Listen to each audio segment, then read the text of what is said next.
যোৱা বছৰ এজন ল'ৰা মই ডেট কৰি আছিলোঁ সি মানে তাৰ কেনেকুৱা আছিলে সি ষ্টাৰ্টিঙৰ পৰা বিয়াৰে প্ৰপ'জাল লৈ আহিছিলে মানে বিয়াৰ কাৰণে প্ৰপ'জ কৰিছিলে মোক যোৱা বছৰ চ' মই বেছিদিন নহয় 3 মাহমান ডেট কৰিছিলোঁ কাৰণ মই মানুহক বহুত সোনকালে চিনি পাই যাওঁ গতিকে সেই ল'ৰাটোৱে মোক খালি বিয়াৰ কথাই কৈ থাকে দেই কিন্তু তাৰ মই এটা কথা ন'টিচ কৰিছিলোঁ দেই তাৰ ৰাতি বিহেভিয়াৰটো বেলেগ আছিলে তাৰ যোনটো ৰাতি মোৰ লগত কথা পতা ষ্টাইল বা হোৱাট এভাৰ ইট ইজ সেইটো বেলেগ আছিলে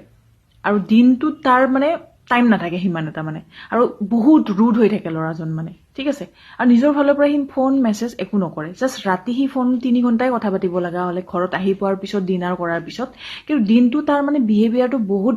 বেলেগ মানে চ' মই এইটোৱে ক'ম যে তেনেকুৱা ল'ৰা মই মোৰ এক্সপিৰিয়েঞ্চৰ পৰা কৈছোঁ তেনেকুৱা ল'ৰাবিলাক ন বহুত ফেক হয় ঠিক আছে কাৰণ এজন মানুহ দিনত বেলেগ ৰাতি বেলেগ নহয় চ' এইটো ক্ষেত্ৰত